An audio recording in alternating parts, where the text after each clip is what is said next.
Ça va, vous avez bien mangé? C'est prêt et tout. Donc je vais vous parler de Local First et de moteur de synchronisation aujourd'hui et poser la question, est-ce que c'est l'architecture du futur? On va prendre notre héros du jour. Imaginons un développeur web euh, en reconversion ou junior ou que sais-je, qui découvre le monde et l'état du dev web aujourd'hui. Donc il arrive sur les projets et puis on va lui dire, bah toi, tu vas faire du front ou tu vas faire du back. Tu vas faire du React dans des SPA ou du Angular en client ou du Java côté back-end parce qu'on a toujours fait du Java et puis c'est comme ça. Il fait sa feature, il développe et puis il livre en QA et là, boum, il n'y a rien qui marche. Quand on clique 2 fois sur les boutons, ça envoie 2 requêtes, c'est lent. Euh, euh, bref, trêve de storytelling, je ne vais pas vous raconter l'histoire d'un dev en reconversion. Aujourd'hui, il faut reconnaître quand même que le front, c'est un peu l'enfer. Cependant, je ne vais pas cracher sur l'écosystème Node.js NPM, même s'il y aurait de quoi redire. Donc ça, le screenshot, il date de septembre. Je pense que j'ai au moins 5 ou 6 exemples depuis pour remplacer. Je ne vais pas cracher donc sur Node.js, je vais surtout cracher sur le réseau. Je ne vais pas non plus cracher sur la taille des bundles JavaScript ou de ce que vous avez dans vos Node modules. Ce n'est pas le sujet. Euh, pour mettre un peu de contexte, je vais parler d'applications web, pas de sites statiques. Et les concepts que je vais vous présenter vont aussi s'appliquer, bien sûr, au développement mobile.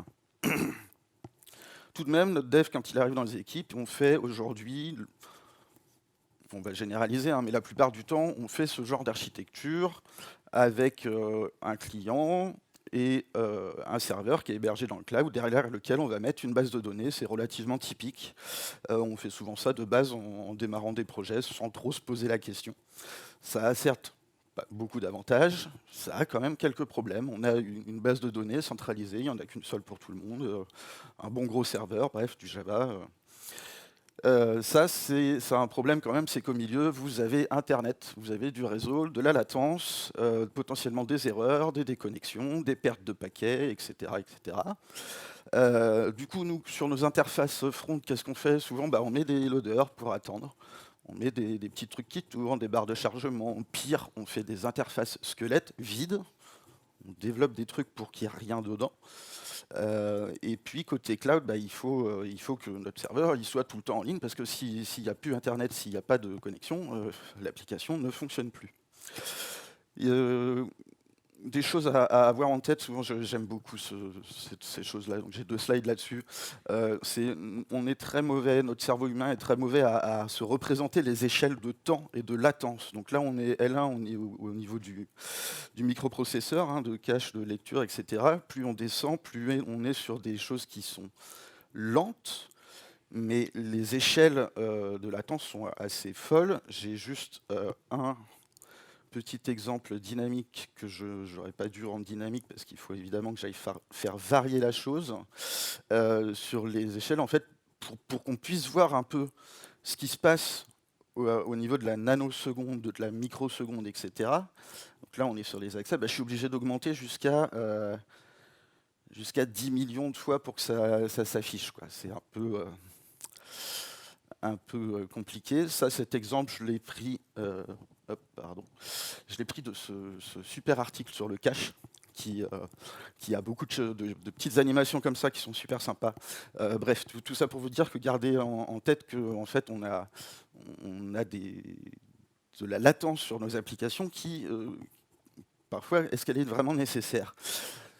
Ouais, parce qu'en fait, on fait des applications sur Internet, donc il y a quand même une latence obligatoire qui est la distance physique qui nous sépare des choses, quoi. On ne va pas aller plus vite que la lumière.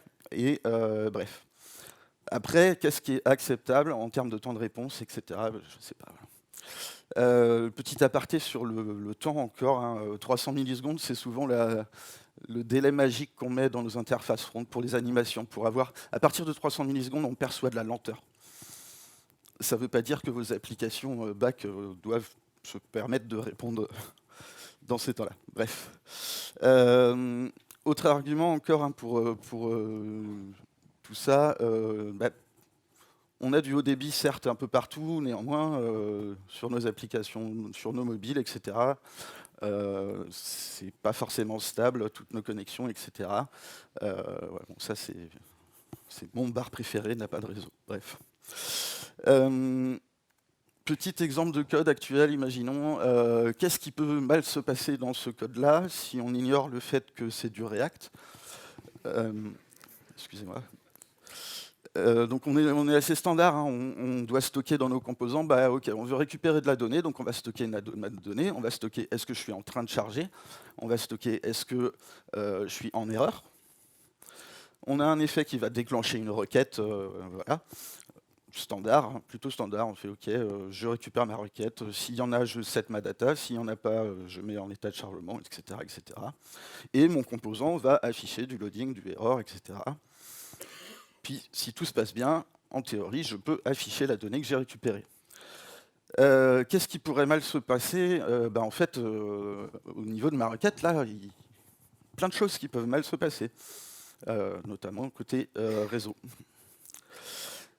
Pour résoudre pas mal de ces soucis-là, alors encore d'autres soucis, pardon, je vais passer très vite, mais on a un autre souci sur nos applications web aujourd'hui.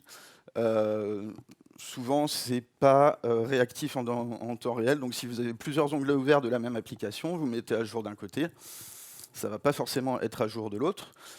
Ça, c'est un gros pet peeve, comme on dit, qui a déjà perdu les données qu'il remplissait dans un formulaire parce qu'il a fait précédent. Hein. Allez, plus que ça, tout le monde normalement. Bah, vous faites F5 dans une SPA, vous avez une chance sur deux que tout casse. Si vous avez des bons QA, ils vous font des bugs quasiment que là-dessus. Et bref, du coup, on a côté front, on doit gérer notre état maintenant. C'est le problème de SPA classique. Pourquoi on doit gérer notre état? Parce que on fait depuis plusieurs années déjà du stateless. On dit non, le back ne gère pas de session. Bref. Et puis du coup, c'est notre front qui est devenu quand même extrêmement complexe pour gérer tout ça.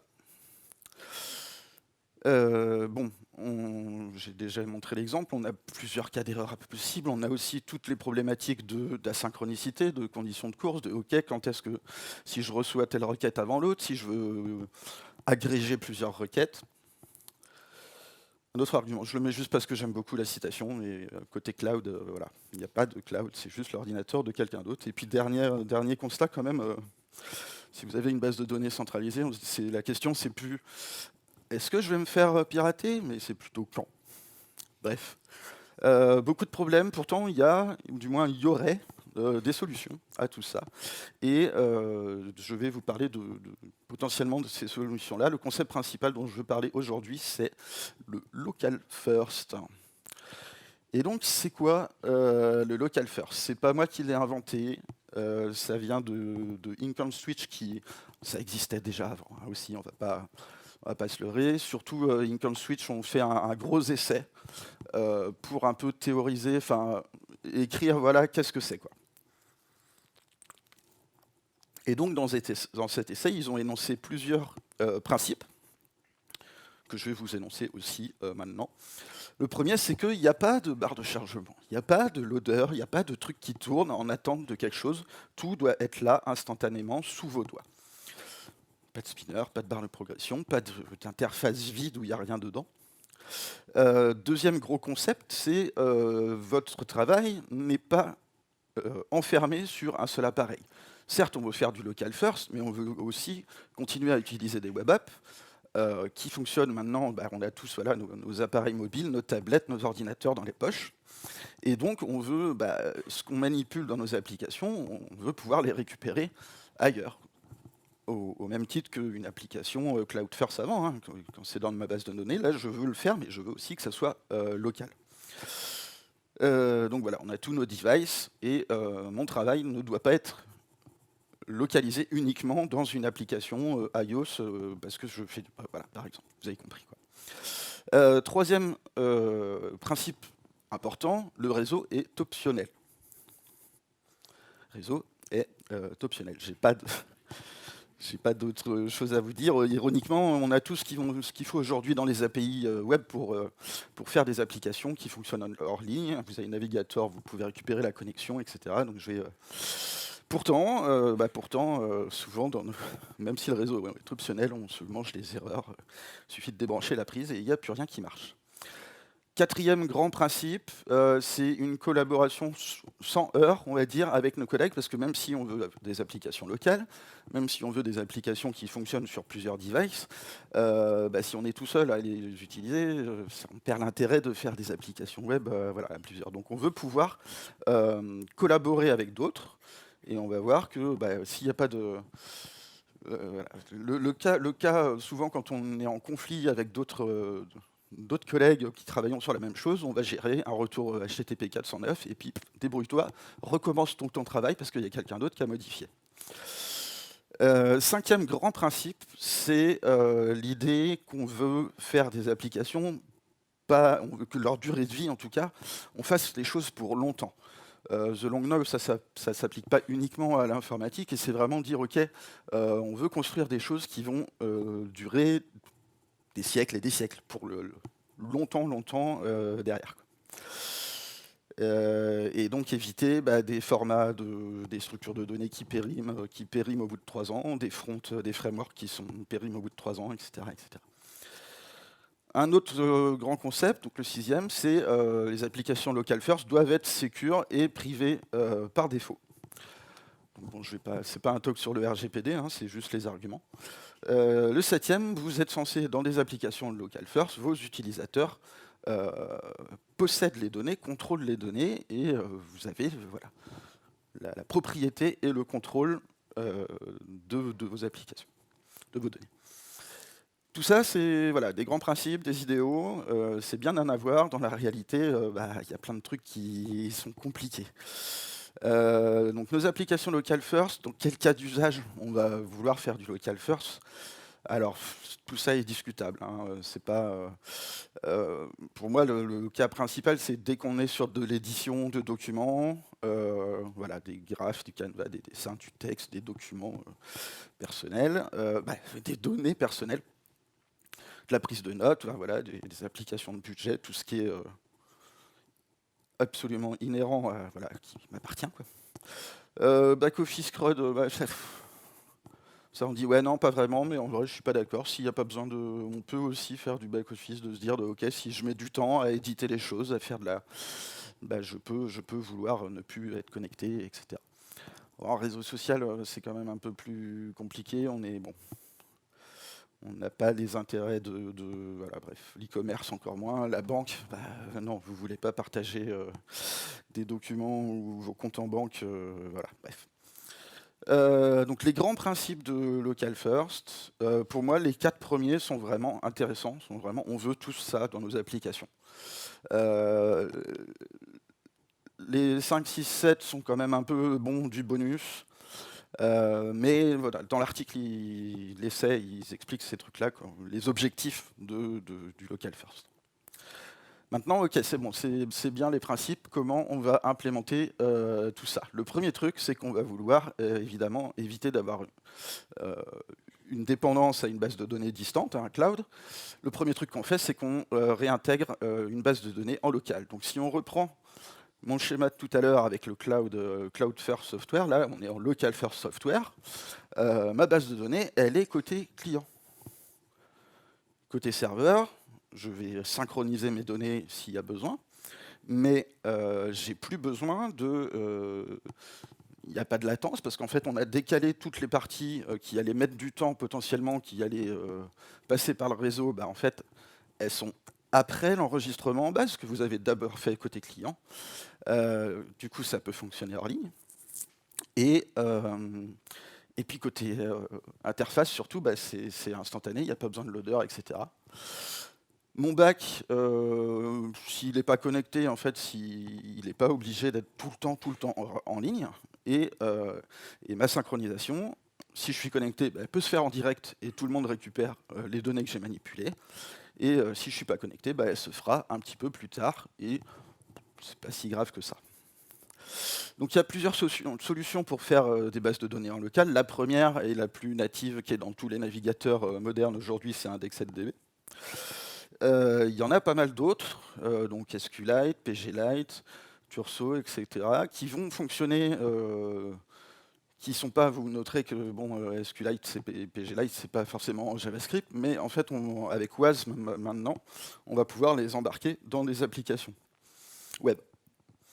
Et pourquoi vouloir embarquer autre chose qu'IndexedDB dans des applications web? Parce qu'IndexedDB, c'est un petit peu limitant. Il y a pas mal de problématiques, notamment la taille, ça va, on a encore de la marge. Gestion d'erreur, vraiment pas ouf, elle est à moitié optionnelle et vous devez partager des... Surtout, c'est pas réactif en fait. Si vous faites une requête à votre base de données locale, il va falloir la refaire après. Plusieurs fois, vous n'allez pas pouvoir afficher instantanément ce qui est changé dans la base. Et quand même pas mal de complexité, bon ça c'est une appréciation personnelle, mais à utiliser ça. Donc il y a des ORM, il y a des librairies pour simplifier IndexedDB. D'ailleurs, les arguments-là, je les ai piqués à Dexy, qui est une surcouche par-dessus IndexedDB, qui permettent d'éviter pas mal de soucis comme ça. Donc dans nos applications et dans les solutions qu'on va aborder aujourd'hui, le principe de base, c'est qu'on va se dire, OK, ma base de données locale, je vais faire une interface qui va l'interroger en direct, et en fait, je ne vais pas avoir besoin de la réinterroger constamment pour avoir les changements. Ça va automatiquement pousser les changements de données à mon interface.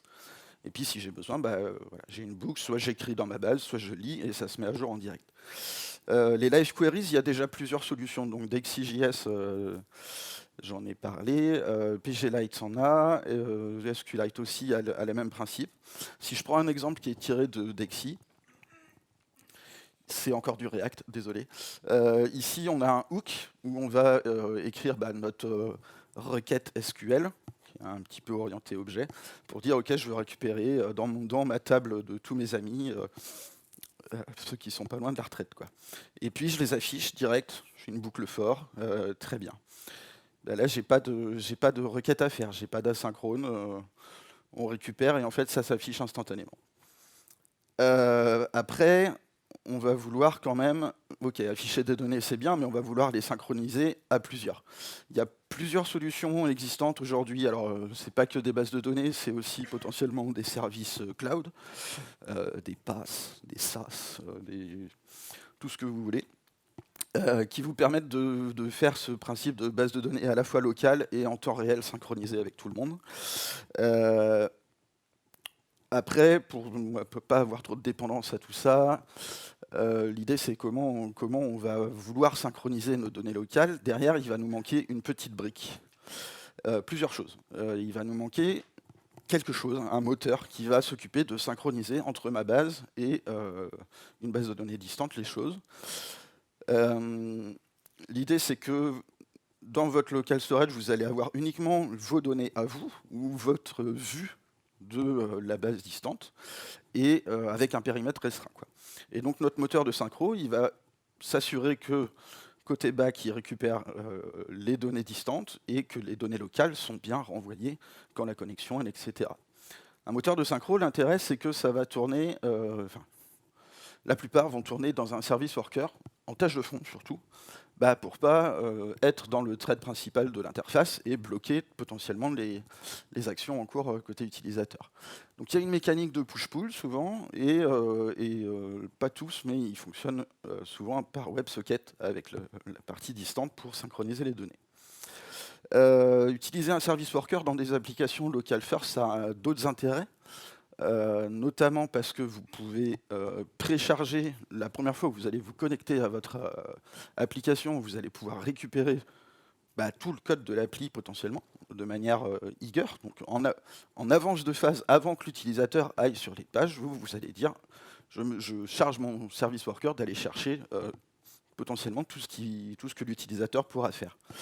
Un autre intérêt des service workers, c'est que ça va pouvoir faire intercepter des requêtes HTTP et répondre quand même en local, même si le serveur, et même s'il n'y a plus de connexion, c'est le service worker qui va répondre à la place du serveur. Moi, un autre gros intérêt que j'utilise énormément, même sans avoir des besoins de local first et tout, c'est le fait de versionner, de mettre en cache du coup une version de l'application et de se dire, mon utilisateur, je le préviens quand il y a une nouvelle version disponible, mais il peut quand même avoir le choix de « Ok, je reste sur la version précédente ». Ça, la plupart des frameworks, donc j'ai mis un lien d'Angular, mais la plupart des outils de build maintenant vite à ça aussi, vous permettent de faire ça, même sur des applications, pas forcément complètement local first. Petit aparté sur les progressive web apps, on peut faire des applications local first qui ne sont pas des progressive web apps. PWA, c'est plutôt, je vais faire en sorte que mon application ait accès et ressemble énormément à des applications mobiles, donc ait accès à, je sais pas, à l'appareil photo ou vraiment aux fonctionnalités d'un device en plus, quoi. Donc bon, on est sur des choses un peu parallèles, mais voilà, vous n'êtes pas obligé de faire du PWA pour faire du local first et inversement. Si on revient donc à nos petits schémas, comment on va synchroniser ça entre... c'est notre web worker qui va être le moteur de synchronisation au final. Vous, entre votre interface et votre stockage, vous êtes avec un mécanisme de live query, vous allez récupérer automatiquement les changements. Et dans votre moteur de synchronisation, il y a aussi un mécanisme de live query qui va pousser les changements à une base de données distante, à un serveur distant. Bon, on a abordé qu'est-ce que c'était le local first. Le deuxième sujet, c'est vraiment ce moteur de synchronisation. Qu'est-ce que c'est ? C'est ce qui va permettre de synchroniser automatiquement mon interface et ma donnée serveur, parce qu'il reste toujours ma donnée distante, quoi. Tout l'intérêt, c'est qu'en fait, c'est plus à vous, en tant que développeur, développeuse, de gérer cette synchronisation, de gérer ces appels back et ces trucs. C'est un peu magique, et ça fait le taf pour vous, mais magique dans le bon sens, quoi. Encore une fois, c'est pas nouveau. Il y a beaucoup d'applications qui utilisent déjà, sans que vous le sachiez vraiment, des principes de moteur de synchronisation et de local first. Évidemment, les listes que je vous mets ne sont jamais exhaustives. C'est des exemples, mais il y en a évidemment bien plus. Pour prendre une analogie, le moteur de synchro, il va être responsable, et si vous êtes dev, vous utilisez sûrement une sorte de moteur de synchro qui va être Git. L'idée, c'est qu'il va aussi être responsable, le moteur de synchro, de résoudre les conflits pour vous. Avec Git, si vous avez des conflits, c'est à vous de les résoudre. Bref. Une des problématiques que donc, ces moteurs de synchro vont nous permettre de résoudre, c'est de s'occuper automatiquement de ça. Les conflits avec Git, c'est lié à la manière dont Git stocke les données. C'est forcément la ligne précédente qui... Bref, si tout le monde modifie la même ligne précédente, personne ne sait comment résoudre le truc. Il y a des solutions qui vous disent « Ok, on t'offre une solution pour résoudre les conflits, par contre, c'est à toi de l'implémenter. » Ça, c'est dans une vraie doc de base de données locale que je ne citerai pas, qui est RxJS, et qui vous dit « Ok, tu as des conflits entre données à résoudre, c'est à toi d'implémenter ton résolveur de conflits. » La plupart des moteurs de synchro aujourd'hui vont vous imposer d'utiliser ce qui s'appelle un CRDT, donc un Conflict Free Replicated Data Types, dont l'objectif est de faire en sorte que votre structure de données que vous allez partager elle puisse être répliquée entre plusieurs postes, et puis qu'automatiquement, sans que vous ayez trop rien à faire, il n'y ait pas de conflit, et qu'on puisse, à un moment donné, arriver à un état où tout le monde est content, et où les conflits sont résolus. Pour ça, donc les propriétés d'un CRDT, l'idée c'est ok, je veux mettre à jour ma donnée, sans avoir forcément besoin d'une coordination centrale, sans avoir besoin d'un moment où de dire « Ok, je vais résoudre mes merges conflits, il faut qu'il y ait quelqu'un qui décide qui a raison. » C'est pris en compte par l'algorithme qui dit « Ok, on va se débrouiller pour trouver une cohérence. » Il y a plusieurs librairies donc en JavaScript qui vous permettent d'implémenter un CRDT. Je vais juste en présenter une, parce que sinon on y passe la journée. YJS. Donc YJS qui, évidemment, c'est des data types un peu custom, ça va vous forcer d'utiliser une API spécifique. Ici, vous importez la librairie, vous dites « Ok, je vais créer un nouveau document » et je vais passer par l'API YJS pour définir ici une map avec une clé qui a et une valeur value A. Je crée un deuxième document, toujours via l'API YJS. Et si je dis, donc avec du coup une KeyBee, si je dis OK, je vais appliquer cette mise à jour de documents. Donc imaginons que le KIA c'était le serveur et KeyBee c'était le client. Automatiquement, on va avoir une résolution qui se fait avec clé A, valeur A mélangée, quoi. Un autre exemple de librairie, et surtout, j'ai repris ça donc de Automerge, parce que je trouve qu'il a des types beaucoup plus avancés et intéressants. C'est que vous n'allez pas vous-même passer du JSON, en fait. Vous oubliez de traiter du JSON, vous passez encore une fois par les types spécifiques. Donc Automerge vous fournit des maps, des listes, et puis des objets texte, pas des strings, quoi. Tout l'intérêt du CRDT, c'est que ça va permettre donc déjà de résoudre le conflit automatiquement. Et derrière, c'est votre moteur de synchro qui va utiliser le CRDT également pour potentiellement faire de la sérialisation en plus, donc s'occuper de concaténer, de sérialiser les choses dans vos requêtes, etc. Bref, la combinaison de tout ça, des CRDT, des WebSockets, du Service Worker, constitue notre moteur de synchro. Et c'est ça qui va s'occuper de gérer en temps réel ou différer les fusions de vos documents. Ok, c'est cool. Donc il y a plein de trucs qui existent. Il y a plein d'implémentations différentes et de solutions différentes. J'ai essayé de pas trop être spécifique à une seule librairie dans ce talk, donc il y a des exemples d'un peu chaque, et en vrai, il y a du choix. Côté base de données, donc on a parlé d'index7db, vous avez le combo RxDB, etc. Moi, j'ai tenté, je fais des POC un peu avec tout ce que je vous présente là, et Electric SQL me plaît de plus en plus, notamment parce qu'il est basé sur Postgres et PGLite. Et c'est un de ceux qui me semble le plus mature. Côté CRDT, donc j'en ai présenté quelques-uns. Il y a YJS, il y a Automerge, il y a Loro, il y en a d'autres. Et puis côté moteur synchronisation, donc qui vont utiliser ou pas, et qui vont vous fournir tout ça, vous avez Zero, vous avez Replicache, Electric SQL, etc. Vous en avez un paquet. Je vais juste vous présenter un petit exemple de Zero. Qui était en alpha quand j'ai fait ce talk, mais c'est plus le cas maintenant. Petit exemple de code, du coup. On a un hook useQuery. Ici, on est donc sur une fonctionnalité d'affichage de playlist de préférence. On retrouve notre principe de je vais faire une query, je passe par l'API 0.query pour récupérer les pistes d'album. Et j'ai en dessous une petite méthode pour du coup faire une modification de ma playlist, de ma piste, pour dire ok, je vais la mettre en favori, une star, je vais appliquer une star.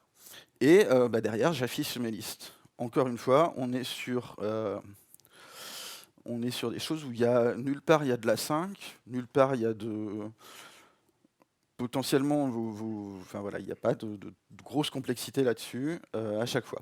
À noter que vous avez du coup deux grosses méthodes. Soit vous récupérez des choses avec query, soit vous les modifiez avec mutate. Bon, ça c'est parce que je suis tombé sur des discussions qui disaient ouais, c'est pas complètement local first. Alors comme souvent, vous allez avoir des puristes qui vont vous dire oui, faut respecter les 7 principes de. Bref. Mais pour revenir à la query mutation, si vous avez fait du GraphQL ou d'autres choses, ça va vous parler. Ça simplifie quand même énormément les choses. J'ai rien contre les verbes HTTP, hein, c'est très bien d'avoir des protocoles avec tout ça. C'est juste que, bon, ça, voilà. Donc là, je vous ai mis un exemple pour Zero. Il y a pas mal de choses, il y a pas mal d'autres solutions qui offrent ce genre d'API. Et que vous dire d'autre, c'est tout, j'ai fait le tour. Bref, étape suivante quand même, la problématique d'adopter ce genre de solution, c'est quand même que c'est un gros changement de paradigme. Donc là, on est sur, allez, je vais pas dire à l'ancienne, mais quand on n'est pas en local first avec des moteurs de synchro, on a nos composants qui vont s'occuper, donc si on passe par le haut, hein, de faire les requêtes, de sérialiser les choses. On envoie une requête HTTP à notre serveur il récupère les données, il fait la désérialisation, il va valider que on arrive en base de données, et puis ça repart dans l'autre sens.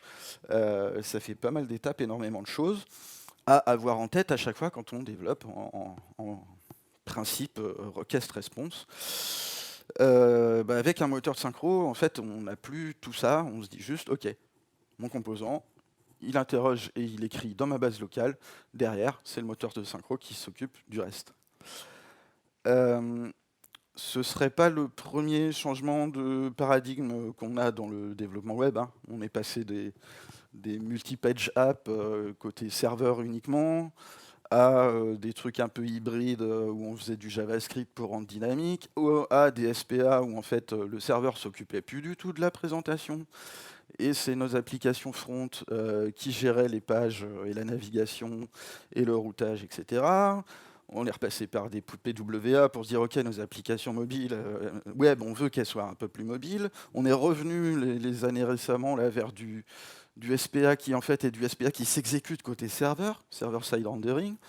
Et là, de plus en plus, on va peut-être qu'on va vers une évolution où en fait on revient vers des applications offline déconnectées.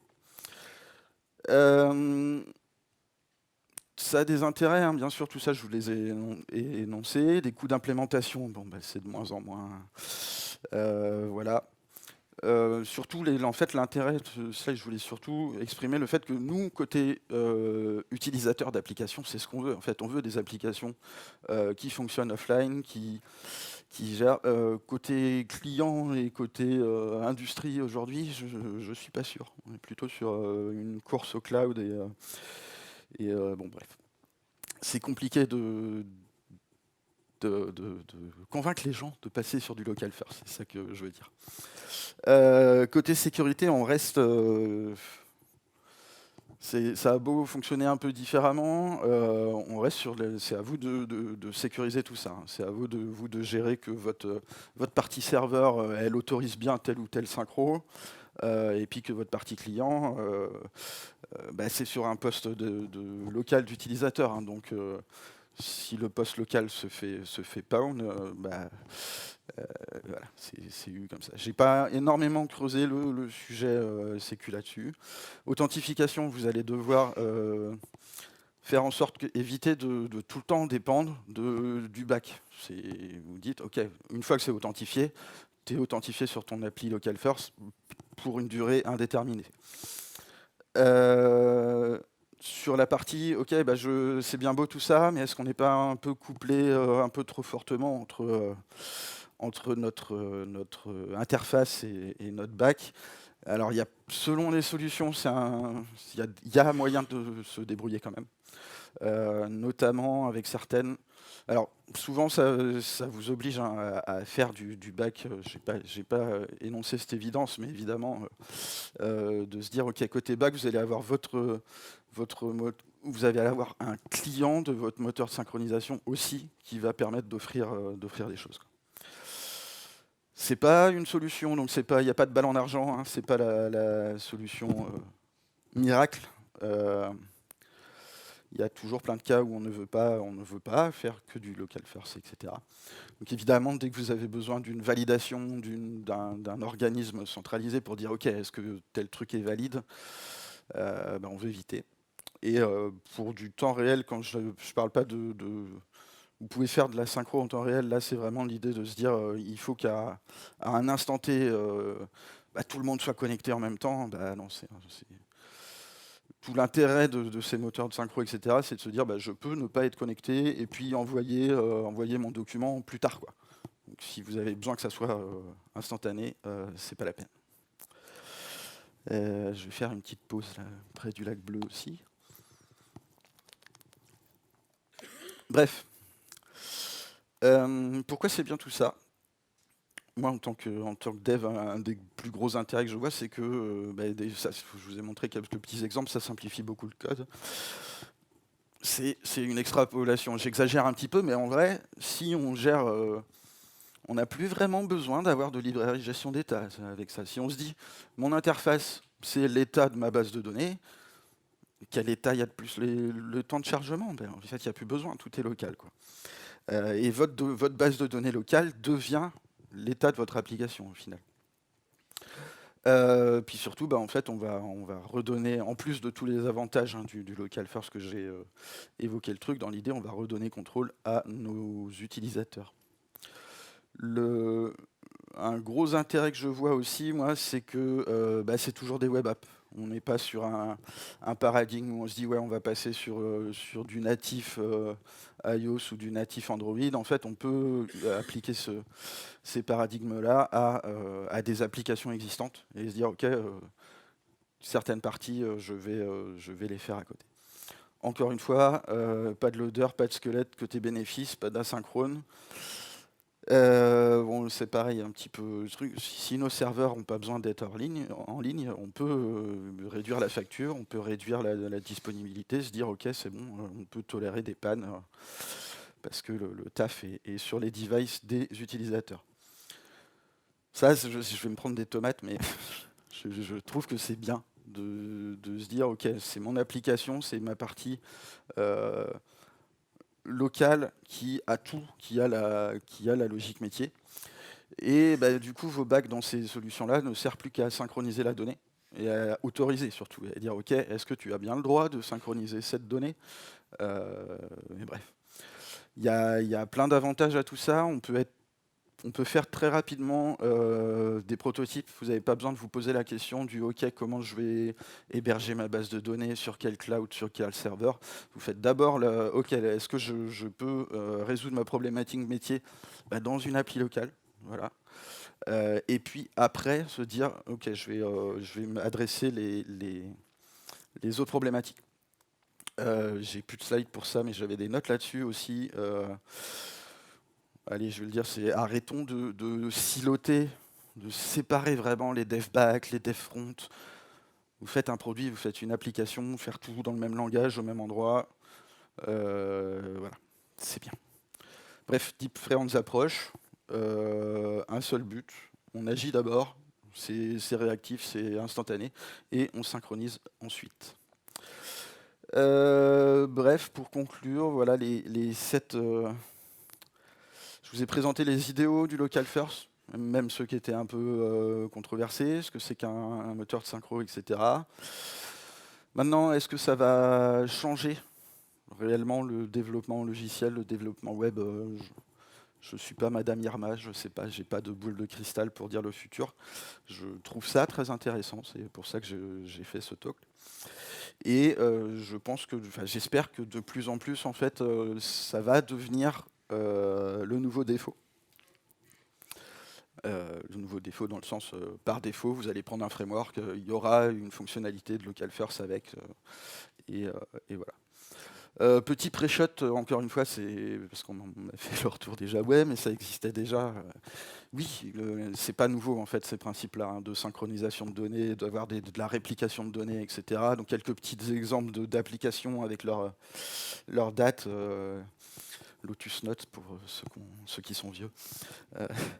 Bref, ce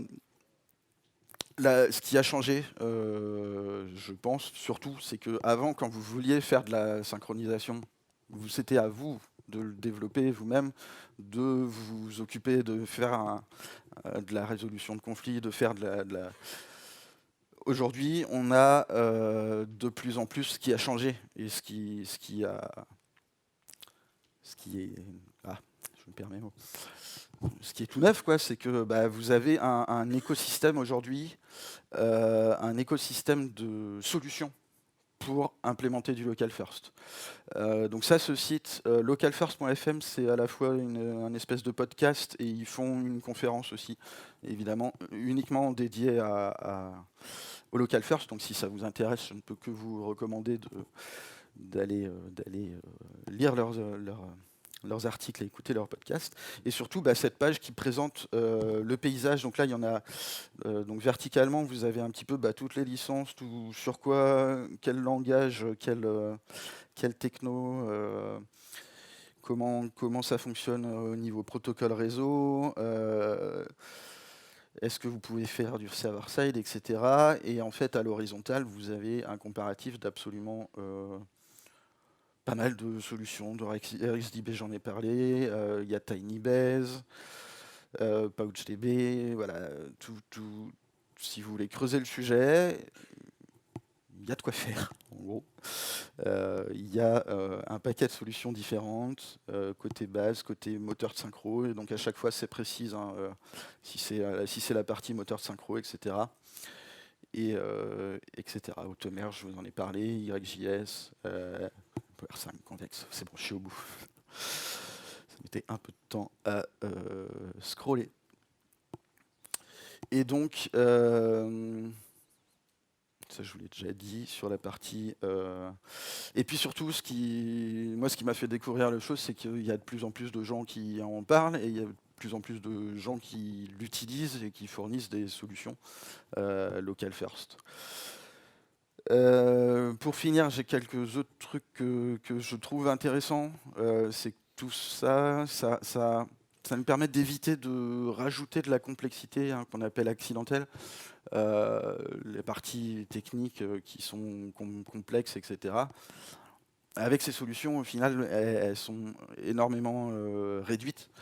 Et je trouve que ça réduit, justement, ça élimine énormément de friction et de douleur qu'on peut avoir dans le développement web moderne. Ça a quand même des inconvénients, il ne faut pas se leurrer, moi je trouve ça super, hein, je suis enthousiaste. Mais bon, quand vous avez des grosses applis, et surtout selon la quantité de données que vous avez besoin de mettre sur les postes locaux, le chargement initial, il peut faire très mal. Je ne sais pas si vous avez typiquement Figma, moi je me plains beaucoup de Figma, et quand vous ouvrez des bons gros fichiers avec Figma, le premier chargement, vous souffrez. Après, c'est bon. Tout est en cache, tout est en local. Ça reste compliqué. Alors, c'était pas mauvaise phrase, mais faire des applications distribuées, multijoueurs, multipost, ça reste compliqué, des applications distribuées. Et dernier point, selon les solutions, donc ça, je vous invite à faire attention parce qu'il y a quand même une petite problématique de vendor locking. On n'est pas sur des trucs standards. Il y a certaines solutions qui vont vous forcer à être hébergé sur certains clouds ou sur certaines bases de données. Donc ça colle un petit peu là-dessus. Et voilà. Bref, moi tout ce que je veux dire, au minimum, pensons-y. Faites des POC. Essayez-les, les solutions. Voilà. Testez ça vous-même. Faites-vous votre avis. Et puis voilà. Donc, je m'appelle Benjamin Legrand, vous pouvez me suivre sur les réseaux sociaux sous le nom Benji Legnard, et je travaille chez OnePoint, qui me sponsorise. Donc, Attendez, j'ai pas fini. Moi, je voudrais juste remercier ces gens-là, parce que c'est par leur discussion et leur évangélisme un peu aussi sur Twitter, parce que oui, il y a encore des discussions tech qui peuvent arriver sur Twitter. Et merci, et jouez à Hollow Knight, c'est un très bon jeu. Vous pouvez me faire un petit feedback et j'ai mes slides à droite.